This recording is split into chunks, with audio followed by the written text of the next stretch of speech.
इसका जो चुनाव आ रहा है उस चुनाव में मैं सभी पार्टियों को चेतावनी देना चाहता हूँ कि जो हमें सपोर्ट नहीं करेगा, जो हमें इस भारत का कॉन्स्टिट्यूशन आर्टिकल 14 जो बोलता है इक्वल राइट टू इक्वालिटी, वो हमें नहीं देगा। आदाब, नमस्कार, सत श्री अकाल। मैं अब्दुल कलाम, आप देख रहे हैं दा कलाम न्यूज़। पूर्व सैनिक वुमन रैंक वन पेंशन के लिए जंतर मंतर पे इकट्ठा हो रहे हैं। कल 23 तारीख है, पार्लियामेंट को घेरने की तैयारी चल रही है। अभी नहीं तो कभी नहीं, अभी नहीं तो कभी नहीं, अभी नहीं तो कभी नहीं, अभी नहीं तो कभी नहीं, अभी नहीं तो कभी नहीं, अभी नहीं तो कभी नहीं। कल पार्लियामेंट का घेराव चल रहा है। क्या होगा पार्लियामेंट के घेरने से, ये तो बताइए। पार्लियामेंट के घेराव के बारे में अभी कल ही हम ये करेंगे। गवर्नमेंट बातचीत करने के लिए हम टाइम दिया हुआ है, कल 10 बजे तक उनको टाइम दिया है। अगर वो 10 बजे तक हमसे बात नहीं किया तभी वो गिराव के बारे में ये करेंगे। आपने 23 दिन पहले ही क्या नाम वो दे दिया था ज्ञापन कि हम पार्लियामेंट को घेरेंगे। जब अभी तक सरकार आप लोगों के पास नहीं आई तो कल तक क्या उम्मीद है? अभी 24 घंटे बचे हैं, आपको उम्मीद है आएगी? 24 घंटे में बहुत कुछ हो सकता है। उनका पता है हर जगह से, ऑल इंडिया से इतना आदमी यहाँ पहुँच रहा है, इतना वेटरन्स यहाँ पहुँच रहा है, तो पक्का उनको पता चलेगा। ट्रेन से आ रहे हैं, फ्लाइट से आ रहे हैं, कितना पहुँच रहे हैं, तो उनको पता चलेगा। उसी टाइम में उन्हें कुछ एक्शन हो सकता है ले। और बाकी यहाँ का जो एडमिनिस्ट्रेटिव जो कर रहे हैं उसी के मुताबिक हम आगे चलेंगे। कैसी तैयारी है? केरल से कितने लोग आ रहे हैं? हम करीब 50 लोग यहाँ आ रहे हैं, केरला से आ रहे हैं। अभी करीब 20-25 आदमी पहुँच चुका है, कल बाकी पूरा पहुँचेगा। अरे केरल से बिरंगानियाँ भी आई हैं क्या है? वीरनारी हम तो अभी आ रहे हैं ना, अभी भी 5-6 आया हुआ है, अभी और कल आएगा। अभी एक कन्नौर से एक टीम पहुँच जाए और त्रिवेंद्रम से एक आदमी आया है, बाकी कल पूरा पहुँच रहा है। केरल से कुछ अफसर भी आए हैं क्या? पूर्व सैनिक ही हैं? हम ऑफिसर से कोई मतलब भी नहीं है। हमारा फेडरेशन है ओवर्स ऑन GSOs, ऑफिसर्स को इसको शामिल नहीं किया गया है और हमारा इसमें है भी नहीं है। विसंगतियों के बारे में बताएं, सरकार को संदेश दें आज। अभी विसंगतियाँ जो हमने सामने रखा हुआ है और OP में कितना ये हुआ है, विसंगतियाँ हुआ है, उसको सही करना है। बाकी ECHS का बारे में और कैंटीन के बारे में सब कुछ किया है। और ऐसे सब कुछ है। और हमारा सबसे लास्ट का मांग ये है, 3 जड्जियों का, रिटायर्ड जड्जियों का एक कमेटी बैठना चाहिए।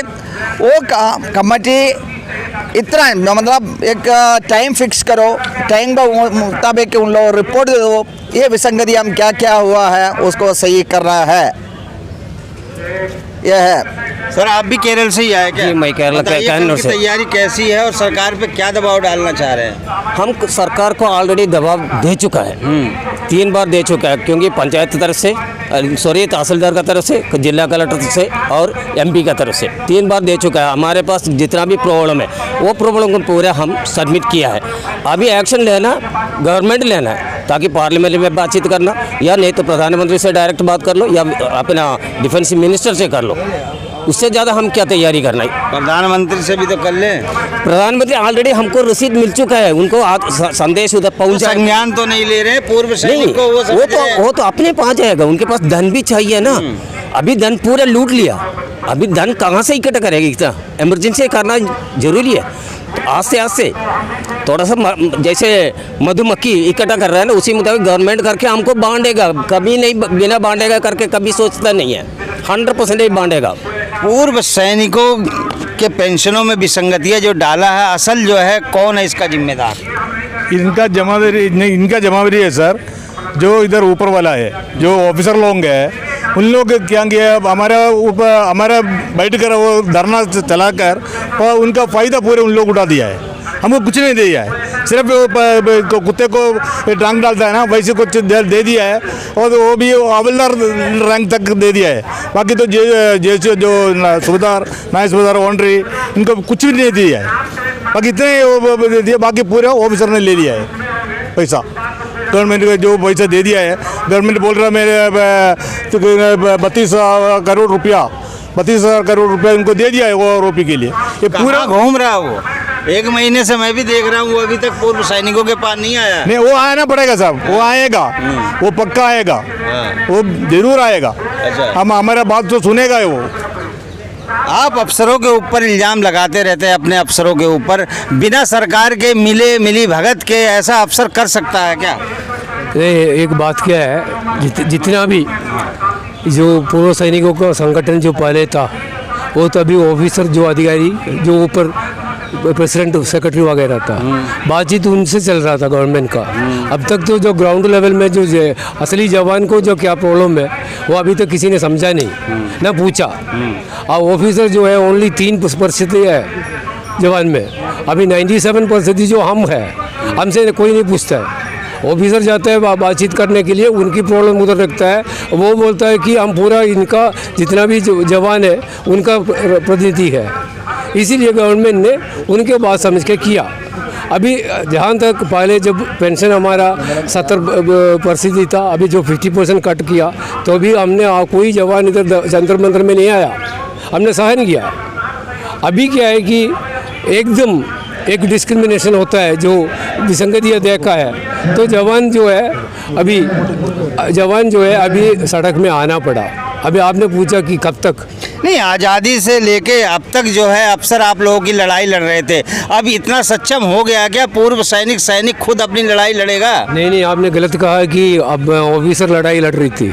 ऑफिसर के साथ अपने लिए ऑफिसर अपने लिए लड़ा है, और हमको ये समझा, हमको एक बेवकूफ़ बना के कि अपने लिए भी लड़ रहा हूँ। हमने बेवकूफ़ था अभी तक, अभी हमने काबिल फौजी हुआ है। अगुवाई में तो उन्हीं के काम हो रहा था, सारी विसंगतियां जो थी उन्हीं के वो अभी तक अफसर ही कर रहे थे। अभी तो इस जो है धरना प्रदर्शन सबका सैनिक संघर्ष कमेटी पंजाब का, इससे पहले आपका ऑल इंडिया का एक वो भी बना, फेडरेशन भी बना। इससे पहले पूर्व सैनिकों कोई फेडरेशन नहीं है, जो भी अगुवाई कर रहे थे पूर्व अफसर ही कर रहे थे। मैंने वही बता रहा था ना सर, पहले जो जितना भी पूर्व सैनिक संगठन था उनका तो ऊपर वही बैठा था। अभी एक सैनिक संघर्ष कमेटी, जैसे अभी हम लोग सभी जो है एक संगठन का है, जिसमें ऑफिसर नहीं है, हमको आगे आना पड़ा कि ये लोग हमारे लिए कुछ करेगा नहीं। इस तरह से दो फाड़ हो गई है क्या नाम पूर्व सैनिकों में, कोई राजनीतिक दल से, कोई बीजेपी, कोई कांग्रेस से इस तरह से मतलब समर्थन कर रहे हैं। ऐसे क्या लड़ाई लड़ना मुमकिन है? नहीं, हम नहीं मानते ऐसा लड़ाई लड़ना मुमकिन है। ये जो संगठन है प्योर फौजियों का है जी। यहाँ पे ना कोई राजनीतिक पार्टी है या कोई लीडरशिप है। यहाँ जो है ये बना क्यों, इसका भी एक कारण है। आपने एक सवाल पहले किया कि इतने दिनों से फौजियों को राज कर रहे थे, या तो फ्रंट में ऑफिसर्स खड़े होते थे, या आपने सही बात किया। लेकिन उस ज़माने में आपको सोचना चाहिए कि जो जवान जो भर्ती होते थे उनका जो एजुकेशन लेवल होता था बहुत कम होता था, उनको यूटिलाइज़ किया जाता था। आज का दौर वो नहीं रहा, आज सारे पढ़े लिखे ग्रेजुएट फौज में भर्ती होते हैं। तो वहीं से चालू हुआ ये ऑब्जेक्शन का दौर कि हम नहीं करेंगे ये काम, और आज उसका नतीजा है। आप जो ये फेडरेशन को देखा है, आज उसका यही नतीजा है। ये हमें भी मालूम है कि इतनी आसान नहीं है ये जो लड़ाई जो हम लड़ रहे हैं, लेकिन कामयाबी एक दिन ज़रूर आएगी, क्योंकि जो भी मांगे हमने रखी है वो बिल्कुल जायज़ मांग है, और उसमें कहीं भी किसी भी प्रकार का हमने कोई चीज़ को फोर्सफुली मांगा हो या कुछ नया चीज़ हमने लेना देखा हो नहीं हुआ है। जो भी चीज़ हमने मांगा है दायरे के अंदर ही मांगा है, जो हमको वंचित रखा गया उस चीज़ों से, उसी को हमने मांगा है। सर आप भी कुछ कहेंगे? नहीं, हमारा भी, मैं केरला से आया हूँ, कन्नूर से आया हूँ। अब पढ़ा लिखा हो गया सैनिक, अपनी लड़ाई खुद लड़ेगा, ऐसा मानते हैं आप? नहीं, अभी तक हमने लड़ाई का ऊपर वो अपना फौजी के अंदर है ना, शत्रु के ऊपर लड़ाया था। अभी अपने लिए हम अभी लड़ाई पड़ा, क्योंकि अभी ये 75 ईयर्स तक हमारे लिए जो कुछ देखभाल करना है वो अधिकारी ने हमको दे दिया। किसको दिया है किसी को भी पता नहीं है, वो लेने वाला दे दिया, हमको कुछ भी नहीं दिया। ये पहले आप लोग सबको ये बोलना चाहता हूँ, सिर्फ पेंशन के लिए हमने लड़ता नहीं है, एक अपने पौरन की तरह एक अवकाश सब इकट्ठा से हमारा ये ये बोला है ना अपना कॉन्स्टिट्यूशन मैं ये पूछना चाह रहा हूँ, केरल में हमारे पूर्व सैनिकों की संख्या कितनी है? 2 लाख को 2 लाख के करीब है, 2 लाख के ऊपर ही है। 2 लाख के ऊपर। हाँ। फिर भी आप ये सोचना चाहिए, इन लोगों की दिलचस्पी नहीं है क्या? नहीं हमको ऐसी दबा के रखा है। अच्छा, हमने तो ये लड़ने के लिए नहीं आना चाहिए, क्योंकि हम देशभक्ति का ऊपर ही बैठा है। इसे तो बोल के अपने अधिकारी लोगों ने सारा कुछ ले लिया, हमको दबा कर रखा है। अभी क्या है, हमारी तरह आदमी सोच समझ कर अभी बाहर आ गया, इसलिए आप लोग देख रहे हैं ऐसी ये आंदोलन चल रहा है। जी आप तो कुछ बोलेंगे भाजी? बोलने के लिए सर बहुत कुछ है, थोड़ा आगे आ जाओ, हमारा प्रेसिडेंट है। आगे आ जाओ। बोलने के लिए तो बहुत कुछ है सर। अगर जो भी सरकार बोलना सुने है, बोल तो, जो भी सरकार सुने तो, अगर आप सरकार सुनेगी, अगर आप कहेंगे तो सरकार क्यों नहीं सुनेगी? Thank you very much. पहला सवाल पूछने वाला आदमी मुझे मिला जो कहता है कि सरकार सुनेगी नहीं, तो हमसे तो यही पूछा है सरकार सुन नहीं रही है, क्या करोगे? क्या करोगे? सरकार सुन चुकी है, उन्हें पता है पूर्व सैनिक बहुत ताकतवर हैं। रिवाड़ी में तो उन्होंने पहले जो है अपनों को रेवड़ी दे के चले गए थे, अब वो रेवड़ी देने का टाइम आ गया है, 2024 आ रहा है। Thank you very much. यही बात है कि रेवाड़ी के जो रैली था उसके बदौलत ही वहाँ पे कमिट किया था पार्टी ने, और पार्टी का गवर्नमेंट है, पार्टी ने हमको दिया है, उसके लिए हम नकार नहीं रहे हैं, लेकिन जो दिया गया उसका तरीका सही नहीं रहा।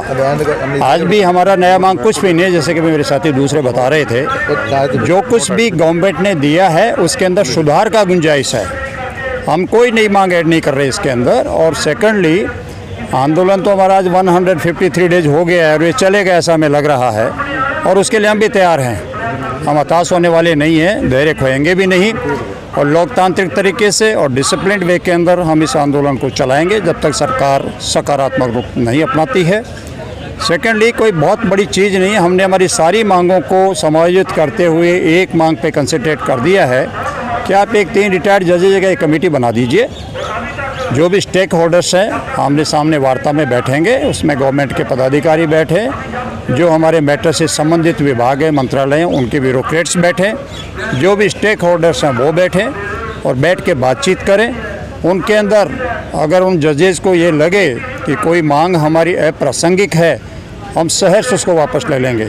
लेकिन अगर हम उनको एक कन्विंस करते हैं कि ये चीज़ सही है, तो डेफिनेटली वो एक 3 जजेस होंगे, निष्पक्ष तौर के ऊपर बहुमत के आधार पे वो निर्णय देते हैं, वो सरकार को मान लेना चाहिए। होता क्या है कि हर चीज़ को ठंडे बस्ते में डालने के लिए कमेटियां बना दी जाती है। हम नहीं चाहते कि ये कमेटी भी ऐसी बने, इसके लिए एक टाइम बाउंड शेड्यूल होना चाहिए। 3 महीने का टाइम दीजिए, 3 महीने के अंदर सभी से बातचीत करें, सरकार को रिपोर्ट करें, रिपोर्ट प्रकाशित हो, पब्लिक हो और उसके ऊपर एक्शन भी हो। पूर्व के अंदर जब OROP 1 14 जुलाई 2014 को लागू किया गया, उसके अंदर अनोमलीज तो वहाँ पे थी, तब भी हमने आवाज़ उठाया, लेकिन वही जो सरकार का रवैया हुआ करता है कि एक 1 मैन जुडिशियल कमेटी बना दी। एक रिटायर्ड जज साहब थे उनके सुपरविजन के अंदर, और वो जज साहब काफ़ी स्टेट्स के अंदर जाके एक्सप्रेशन से मिले, उनसे फीडबैक लिया, वार्ताएं करी, और जो कुछ भी उनकी अनोमली से रिलेटेड ग्रीवेंसेस थी उसको उन्होंने जो है पूरा कंसंट्रेट करके अपना रिपोर्ट बना के गवर्नमेंट को दिया। लेकिन गवर्नमेंट ने उस रिपोर्ट को दबा लिया, सार्वजनिक नहीं किया आज तक भी। अभी पिछले दिनों RTI के थ्रू ज़रूर हमने उसको ले लिया है, तो उसके अंदर मैक्सिमम केसेस के अंदर वो जज साहब ने हमारे पक्ष के अंदर गवर्नमेंट को सिफारिश दी है। सेकेंडली जब देखा है कि ओम जैसी रिपोर्ट आ गई है, तो उसको फिर और लिंगोरन करने के लिए एक कमेटी आप सेक्रेटरी बना दी गई। वो कमेटी ने भी पूरा स्टडी करके और रिपोर्ट गवर्नमेंट को दे दिया, लेकिन वो भी आज भी जो है सरकारी जो पुलिंदे हैं उनके अंदर दबी पड़ी है, वो सार्वजनिक नहीं हुई है। तो इससे सरकार की मंशा पे थोड़ा सा शंका उत्पन्न होती है। तो ठीक है, जो हुआ सो हुआ। आज भी हम सरकार से ये कहते हैं कि जितना जल्दी हो सके हमारी मांगों का संज्ञान लेवे, समाधान करे इस चीज़ का, क्योंकि जब पूरे देश के हर वर्ग को वो साध करके चलना चाहती है, और डेफिनेटली जो आज हमारे प्रधानमंत्री हैं वो प्रशंसनीय है, राष्ट्र के लिए बहुत कुछ कर रहे हैं वो। तो हम चाहते हैं कि हमें न कोई राजनीति से मतलब है न और कुछ मतलब है, हम खाली हमारी मांगों तक सीमित है। और हमारा जो वर्ग है ये कोई उठाई गिरों का वर्ग तो है नहीं कि जिसको इग्नोर कर दिया जाए, उसकी अनफेल न की जाए। राष्ट्र रक्षा को समर्पित रहे हैं, आज भी सरकार के काल के ऊपर हम हर समर्पण करने के लिए तैयार हैं। तो इसलिए सरकार को जितना जल्दी हो सके संज्ञान में लेकर के इस मसले का हल निकालना चाहेंगे। ये वीर नारियां आ गया, आप लोग भी कुछ कहेंगे? पहले मेरे तरफ से सबको नमस्कार है। फिर आइए देखो ये भाई साहब कितना अच्छी तरह बोलता है, बोला है हम इसके ज़्यादा है। थोड़ा तेज बोलो। हम भी 20 तारीख से 20 फरवरी से इधर धरना चलते रहे, अभी तक चल रहा है। फिर अभी इतना हम लोग मार्च महीने में आके धरने को समर्थन दे के वापस गया। आए थे आप? हाँ आए थे, दोबारा अभी तक कुछ और सरकार के अंदर से कोई नहीं इधर आया नहीं, कोई MP आया नहीं, MLA आया, कोई आया नहीं। मेन पत्र माध्यम को ये वो लोग भी नहीं इधर आया। हमको तुमको क्या तुम लोगों को क्या परेशान है वो पूछना कोई नहीं आया। सर मैं 36 उम्र हो गया, पेंशन लेता है, मांगते हैं जिनता है। अभी तक हमको पेंशन के बारे में कुछ परेशान नहीं किया। अभी देखो हम लोग कितना एक बार आके समर्थन करके गया, फिर भी हमको इधर ही आने के लिए सरकार हमको इधर आने के लिए किया। फिर अभी हमको मैं बोलता है हमारा मेरा आदमी को मिलने का पैसा मुझे भी देना है, हमको भी जीना है। ऐसे कोई वीर नारियाँ बहुत है केरला में, वो पेट में बच्चा वाला वो भी सर्विस नहीं किया, पेंशन ऐसे पेंशन उनको भी नहीं मिलेगा। और बहुत वीर नारियाँ कन्नीर आंसू पी के हमारे केरला में छोटी छोटी लड़कियों। जी आप धरना प्रदर्शन पे आई हैं, यहाँ पे अगर जब तक कुछ बोलेंगी नहीं, कहते नहीं बच्चा जब रोता है जब भी उसको दूध मिलता है, यहाँ कुछ बोलो, सरकार को कोई मैसेज दो वीर नारियों की तरफ से।